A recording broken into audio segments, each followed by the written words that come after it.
Good morning, class 7th. Once again, we had already started our chapter number 6, and the chapter is physical and chemical changes. Last time we had read almost 3 pages, and this time we will start our reading from the part that I had left before last day, and that part is the page number 71, and the activity number is 6th. So let's start now. Here यहाँ पे आपको बताया है dissolve about a teaspoon of copper sulphate. यहाँ पे copper sulphate आपको क्या करना है, डिज़ोल्व करना है वाटर में। ठीक है, कॉपर सल्फेट का कलर इन्होंने बोला ब्लू कलर का होता है, ब्लू विट्रल। और आपने क्या करना है, उसको वाटर में डिज़ोल्व करना है। ठीक है, और in about half cup of water, half cup of water में आपने इसको डिज़ोल्व करना है। उसमें आपने क्या करना है, कुछ ड्रॉप्स डालने हैं डिल्यूट सल्फ्यूरिक एसिड के। डिल्यूट सल्फ्यूरिक एसिड के कुछ ड्रॉप्स आपने उसमें डालने हैं। अब वो सोल्यूशन क्या हो जाएगा, ब्लू कलर का हो जाएगा। फिर आपने क्या करना है, इस सैंपल को बचा के रखना है टेस्ट ट्यूब में। उसके बाद आपने क्या करना है, उसमें नेल डालना है। नेल क्या आ गया, लोहे का, या शेविंग ब्लेड भी आप डाल सकते हो। और फिर आपने हाफ एन आवर उसमें वेट करना है। तो आप कंपेयर करोगे जो शुगर का, compare it with the colour of sample saved separately. आपने क्या करना है, जो सेपरेटली इसमें क्या किया हुआ है, कलर जो चेंज आया हुआ है, आपने दोनों को क्या करना है, चेक करना है। एक में आपने वाटर डिज़ोल्व किया था, एक में आपने वाटर डिज़ोल्व करने के बाद उसमें क्या डाल दिया, ब्लेड डाल दिया। आपने देखना है क्या उसके कलर में चेंज आया है। उसके बाद आपने क्या करना है, नेल जो ब्लेड आपने डाला होगा वो बाहर निकालना है। क्या चेंज आप नोटिस करोगे कॉपर सल्फेट और आयरन में, और क्या चेंज इसमें आया होगा। सो यहाँ पे आपको बोला है इन्होंने कि जो स्ट्रक्चर की बात आएगी, the changes that you notice are due to the reaction between copper sulphate and iron. जो रिएक्शन में चेंज आया होगा वो किसकी वजह से होगा, कॉपर की वजह से। The change of the colour of the solution from blue to green is due to the formation of iron sulphate a new substance. क्योंकि जब भी आप कॉपर सल्फेट सोल्यूशन में आयरन का नेट डालोगे तो उसका कलर ग्रीन हो जाएगा। जब ग्रीन कलर हो जाएगा, इससे आपको एक चीज़ पता चल जाती है कि ये जो रिएक्शन हुई है, ये कौन सी रिएक्शन हुई है, केमिकल वाली रिएक्शन हुई है। तभी इसके कलर में भी चेंज आया, और यहाँ पे नया सबस्टांस बना जो क्या था, आयरन सल्फेट। पहले क्या था, कॉपर सल्फेट। और जो ब्राउन डिपॉजिट आयरन के ऊपर बने होंगे, वो वहाँ पे एक नया सबस्टांस बना होगा। तो यहाँ पे आपको एक रिएक्शन दी है which is very very important. Here is copper sulphate solution को, जिसका कलर ब्लू था, और आयरन को जब आपने रिएक्ट करवाया तो क्या बना, आपको आयरन सल्फेट सोल्यूशन मिला जो ग्रीन था, और कॉपर सल्फेट जो था उसके ऊपर डिपॉजिट होगा जो किस कलर का होगा, ऑलमोस्ट कॉपर सल्फेट जो डिपॉजिट होगा वो ब्राउन लेयर बनेगी। ठीक है, सो ये बहुत सी रिएक्शंस आपने की। एक मैग्नीशियम ऑक्साइड की थी, फिर मैग्नीशियम हाइड्रोक्साइड आपने उसका बनाया, फिर आज आपने कॉपर सल्फेट की कर दी। फोर्थ जो है आपको बोला है, एक आपने चम्मच विनेगर का लेना। विनेगर होता है सिरका, और उसमें आपने बेकिंग सोडा का पिंच डालना है। एक पिंच मतलब एक चुटकी। वो डालने के बाद आप क्या देखोगे, हिस्की साउंड आ रही होगी। ठीक है, हिस्की साउंड आ रही होगी, बबल्स बन रहे होंगे वहाँ से, और ये प्रिपेयर हो रहे हैं बबल्स। बबल्स जो हैं वो लाइम वाटर यहाँ पे शो करेंगे आपको। लाइम वाटर आपको थोड़ा सा मिल्की मिल्की कलर का दिखाई देगा। तो ये है, ये भी कौन सा चेंज है, केमिकल चेंज है। क्यों बना लाइम वाटर, क्योंकि यहाँ पे चेंज आया। जब भी आपने विनेगर, जो कि इसमें एसिटिक एसिड होता है, उसमें विनेगर एक एसिड है, और एसिड और बेस को आपने रिएक्ट किया है, तो आपको कार्बन डाइऑक्साइड और अदर सबस्टांस मिलेंगे। तो जब भी आप विनेगर में ये डाल रहे हो, तो आप देख रहे हो यहाँ से कार्बन के लिए इन्होंने जगह छोड़ी हुई है। तो जितना भी कार्बन होगा वो सारा यहाँ आके कार्बन डाइऑक्साइड बना के आपको शो करेगा। अब हम फर्दर मूव करेंगे। The reaction between carbon dioxide and lime water is as follows. जब भी आप कार्बन डाइऑक्साइड और लाइम वाटर को कैल्शियम हाइड्रोक्साइड भी बोलते हैं हम, कैल्शियम हाइड्रोक्साइड को रिएक्ट करते हो तो आपको मिलता है कैल्शियम कार्बोनेट। अब ना ये आपको थोड़े से सिंबल्स में थोड़ा सा एक्सप्लेन कर दूंगा। C for carbon, O for oxygen. तो कार्बन में दो ऑक्सीजन है तो बन गया कार्बन डाइऑक्साइड। और लाइम वाटर जो आया CaOH2, Ca होता है कैल्शियम, OH को हम बोलते हैं हाइड्रोक्साइड, क्योंकि इसमें एक O होता है ऑक्सीजन और H होता है हाइड्रोजन। तो OH बन गया कैल्शियम हाइड्रोक्साइड। फिर जो फर्दर स्ट्रक्चर बना यहाँ पर वो क्या है, CaCO3। Ca क्या आ गया, कैल्शियम, CO3 क्या आ गया, कार्बोनेट, कैल्शियम कार्बोनेट, और यहाँ बन गया वाटर। तो जब भी कार्बन डाइऑक्साइड को आप लाइम वाटर में से पास करोगे, कैल्शियम कार्बोनेट से, सॉरी कैल्शियम हाइड्रोक्साइड से पास करोगे, तो वो लाइम वाटर का कलर मिल्की हो जाता है। मिल्की मतलब थोड़ा सा वाइटिश हो जाता है। और ये लाइम वाटर क्यों होता है प्रेजेंट, क्योंकि इसमें कार्बन डाइऑक्साइड होती है। तो इस चैप्टर में हमने एक चीज़ पढ़ी कि जब जो भी हम एयर ब्रीथ करते हैं उसमें बहुत सारा कार्बन डाइऑक्साइड होता है, तो वो भी इसमें एक्ट करके हमें उसमें हेल्प करवा सकती है। तो हम एक्टिविटीज़ को उन्होंने एक्सप्लेन किया हुआ जो बड़ा ही इंटरेस्टिंग हो। आपको बोला है इन एक्टिविटी 6.6 एंड 6.8। 6.6 से 6.8 तक जो भी एक्टिविटीज़ आपने पढ़ी, आपने एक ही चीज़ देखी कि उसके कोई नया सबस्टांस बना है। पहले वाले में ऐश बनी थी, ठीक है, जो मैग्नीशियम से बनी थी, और उस ऐश से आप मैग्नीशियम नहीं बना सकते, पहली बात। दूसरी बात, जो कॉपर सल्फेट और आयरन की जो रिएक्शन में कॉपर सल्फेट वाला जो सबस्टांस था वो ग्रीन कलर का हो गया, वो भी एक चेंज आ गया, ठीक है। कॉपर जो था वो शेविंग ब्लेड पे डिपॉजिट हुआ, वो भी एक चेंज आया। विनेगर ने कार्बन डाइऑक्साइड प्रोड्यूस की, वो भी एक चेंज आया। और उस कार्बन डाइऑक्साइड ने कैल्शियम हाइड्रोक्साइड को हमने उसमें पास किया, तो उसमें भी क्या आ गया, उसका मिल्की कलर हो गया। तो ये भी एक चेंज आया, आप देख रहे हो। यहाँ पर आपने क्या किया था, एसिटिक एसिड में आपने यहाँ पे बेकिंग सोडा डाला। बेकिंग सोडा डालने के बाद क्या हुआ, यहाँ से उसमें एक कार्बन डाइऑक्साइड गैस प्रोड्यूस हुई। वो कार्बन डाइऑक्साइड गैस आपने इस बीकर में डाली, जिसमें ऑलरेडी क्या है, लाइम वाटर, CaOH2, और ये आपने जब डाला तो उसका कलर कैसा हो गया, मिल्की हो गया। तो ये सब चेंजेस कौन से होते हैं, केमिकल चेंज। तो केमिकल चेंज क्या होता है, जिसमें एक या एक से ज़्यादा प्रॉपर्टीज़ में चेंज आता है, उसको आप क्या बोलते हो, केमिकल चेंज। और केमिकल चेंज एक केमिकल रिएक्शन में होता है। Chemical changes maximum times are not reversible, ये रिवर्सिबल नहीं होते, ये इरिवर्सिबल होते हैं। और केमिकल्स हमारे लिए, केमिकल चेंजेस हमारी लाइफ में बहुत ज़्यादा इंपॉर्टेंट है, ठीक है। अब क्यों इंपॉर्टेंट है ये भी हम जानेंगे, क्योंकि केमिकल चेंजेस हमारी लाइफ में हर पार्ट परफॉर्म करते हैं जो हमारे लिए ज़रूरी होता है, ठीक है। सो ये था हमारा पेज नंबर 72। अब हम पढ़ेंगे पेज नंबर 73। सो अब आपको बोला है जितने भी जो भी नए सबस्टांस बनते हैं वो सबके सब केमिकल चेंजेस की वजह से होते हैं।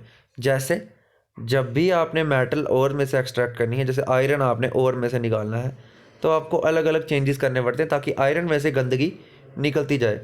और जो मेडिसिन जो आपको मिलती है वो भी एक केमिकल रिएक्शन की वजह से मिलती है। आपको जो भी घर में ज़रूरी चीज़ें होती हैं, जैसे प्लास्टिक आ गया, डिटर्जेंट आ गया, और ये सब के सब रिएक्शन जो होती हैं ये केमिकल चेंज को बिलोंग करती हैं। और जो भी नया सबस्टांस बनता है वो भी क्या बनता है, केमिकल चेंजेस से ही बनता है, ठीक है। अब आप देख रहे हो यहाँ पे, we have seen that one or more new substances are produced by the chemical changes. दो या दो से ज़्यादा, एक या एक से ज़्यादा सबस्टांस हमेशा केमिकल चेंजेस से ही बनता है। अब उसके बारे में इन्होंने क्या क्या दिया यहाँ पे, ये हम जानेंगे। हीट, गर्मी, लाइट, और जो भी रेडिएशंस होती हैं अल्ट्रावायलेट, ये भी मे बी गिवन ऑफ और एब्जॉर्ब्ड, ये भी केमिकल रिएक्शन से ही प्रोड्यूस होती हैं या एब्जॉर्ब्ड होती हैं। साउंड में भी साउंड भी प्रोड्यूस हो सकती है केमिकल चेंज से। अब एक चेंज आता है स्मेल में, वो भी केमिकल चेंज की वजह से आता है। कलर चेंज भी केमिकल की वजह से आता है। और एक गैस जो होती है वो भी केमिकल चेंज की वजह से ही बनती है। तो केमिकल चेंज ओवरऑल हमारी लाइफ में बहुत ज़्यादा इंपॉर्टेंट होता है। इन्होंने बोला you saw that the burning of magnesium ribbon is a chemical change. मैं भी मानता हूँ कि मैग्नीशियम रिबन को जब आप जलाते हो तो उसकी एक ऐश प्रोड्यूस होती है, वो उस ऐश से आप मैग्नीशियम नहीं बना सकते, तो वो एक कौन सा चेंज है, केमिकल चेंज। जब आप बर्न करते हो कोल को, ठीक है, कोयले को बर्न कर रहे हो, वुड को, लकड़ी को बर्न कर रहे हो, लीव्स को बर्न कर रहे हो, वो भी एक केमिकल चेंज है, क्योंकि उसमें हमेशा नया सबस्टांस बनता है और ये इरिवर्सिबल होता है। और इनफैक्ट जब भी हम किसी सबस्टांस को जलाते हैं वो एक केमिकल चेंज होता है, और बर्निंग हमेशा हीट को प्रोड्यूस करती है। इस तरीके से हीट भी एक केमिकल चेंज हुआ। जब हम फायरवर्क्स, दिवाली आ रही है, दिवाली में हम क्या करते हैं, पटाखे वगैरह जलाते हैं, तो वो भी क्या है, एक केमिकल चेंज है। और केमिकल चेंज में अब पटाखे जला रहे हो तो एक्सप्लोजन ज़रूर होगा, आवाज़ होगी, तो साउंड भी प्रोड्यूस हो रही है, तो साउंड प्रोड्यूस होना भी एक केमिकल चेंज हो गया। उसके साथ साथ अब जो पटाखा आप जलाओगे उससे हीट भी प्रोड्यूस होगी, हीट भी एक केमिकल चेंज हो गया। और उससे गैसेस भी प्रोड्यूस होती हैं जो हमारे इन्वायरमेंट को तो पोल्यूट करती हैं, ठीक है, इसीलिए हमें कम अमाउंट में पटाखों को जलाना चाहिए, क्योंकि इसी इन्वायरमेंट से बहुत सारी प्रॉब्लम्स हमें हो सकती हैं, रेस्पिरेटरी डिजीज़ हमें हो सकते हैं। सो ये गैसेस प्रोड्यूस करते हैं और उनकी स्मेल बहुत ज़्यादा अजीब होती है, गंदी स्मेल होती है, तो वो भी क्या है, केमिकल चेंज है। तो इस तरीके से this is the way you are advise not to play with fireworks, इसीलिए आपको बोला जाता है पटाखों के साथ नहीं खेलना चाहिए। बहुत से बच्चे, बहुत से लोग ऐसे होते हैं, वो क्या करते हैं, कूल दिखने के लिए क्या करते हैं, पटाखों को हाथ में चलाते हैं, जो नुकसानदायक हो सकता है। एक पटाखों के पास रहने से, बार बार ज़्यादा देर तक रहने से भी आपको रेस्पिरेटरी प्रॉब्लम्स हो सकती हैं। थर्ड थिंग जो है, पटाखों के साथ खेलने से जो उनकी साउंड प्रोड्यूस होती है, बहुत बार कानों को भी नुकसान होता है उससे, और जलने के चांसेस होते हैं उनकी हीट से, तो वो तो आप जानते ही हो। सो बहुत बार जब हमारा खाना सड़ जाता है तो उसमें भी एक फॉल स्मेल होती है, तो इसीलिए हम इसको केमिकल चेंज बोल सकते हैं? जी बिल्कुल बोल सकते हैं इसको भी केमिकल चेंज, क्योंकि जो केमिकल चेंज होता है उसमें स्मेल से भी एक चेंज आता है। अब इन्होंने बोला you must have notice that a slice of an apple acquires a brown colour, it is not consume immediately. ये सभी ने देखा होगा। हम बात कर रहे थे, बहुत बार हम एप्पल के पीस को काट देते हैं, उसमें एक ब्राउन कलर की लेयर बन जाती है अगर आप उसको टाइम पे ना खाओ तो। और ये जो लेयर बनती है ये भी एक केमिकल चेंज है, बिल्कुल जी केमिकल चेंज है। इसको अगर आप, क्योंकि इसके कलर में एक चेंज आता है, और सेम आप पोटैटो को अगर काटो, ब्रिंजल को काटो, तो उनके भी कलर में चेंज आता है और नया सबस्टांस बनता है। क्या ये केमिकल चेंजेस नहीं है? सो हमारी नज़र में कहीं ना कहीं ये तो केमिकल चेंजेस हैं ही, क्योंकि उनकी जो रिएक्शन होती है वो ऑक्सीजन के साथ हो रही होती है। हमारे एटमॉस्फेयर में ऑक्सीजन होती है, ऑक्सीजन उनके साथ रिएक्ट करती है, तो वो रिएक्ट करने की वजह से वहाँ पे केमिकल प्रोसेस हो रही होती है, that is why it is a chemical change. वो भी केमिकल चेंज है, ठीक है। अब हम बात करेंगे in chapter 5 you have neutralised an acid and base is called neutralisation chemical change. इन्होंने बोला अब एसिड और बेस को जब हम रिएक्ट करते हैं तो एक न्यूट्रलाइजेशन होती है, तो क्या वो न्यूट्रलाइजेशन एक केमिकल चेंज है? मैं आपको याद दिलाना चाहता हूँ, पिछले चैप्टर में हमने जो एसिड बेसिस एंड साल्ट्स पढ़ा था, उसमें मैंने आपको बोला था जब भी हम एसिड्स को बेस के साथ रिएक्ट करते हैं, सो एसिड्स और बेस को रिएक्ट करके एक नया सबस्टांस प्रोड्यूस होता है। मतलब एसिड और बेस का सब जब रिएक्शन होती है तो उसको आप क्या बोलते हैं, chemical change.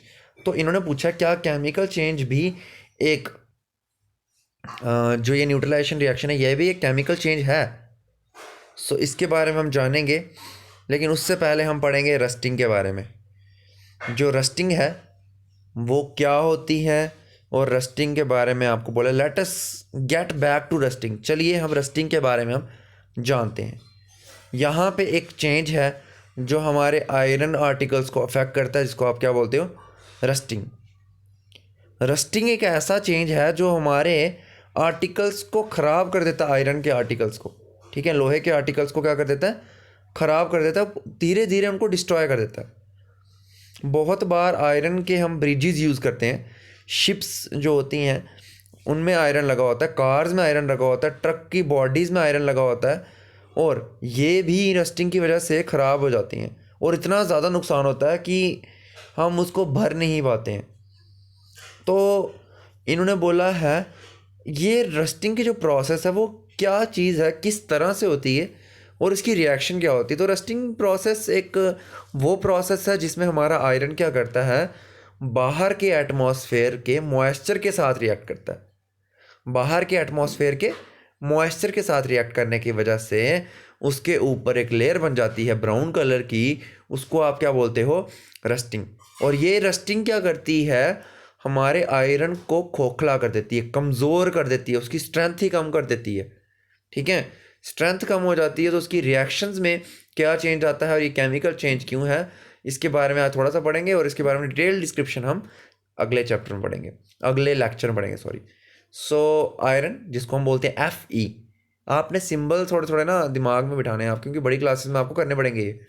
Iron Fe, oxygen O2, इसको जब आपने रिएक्ट किया तो आपको क्या मिला, आपको मिला आयरन FeO2, और वाटर को आपने जब रिएक्ट किया तो आपको मिला रस्ट की जो फॉर्म होती है Fe2O3, और बहुत सी बुक्स में लिखा होगा XH2O, क्योंकि इसमें वाटर हमें पता नहीं होता कितना ज़्यादा है।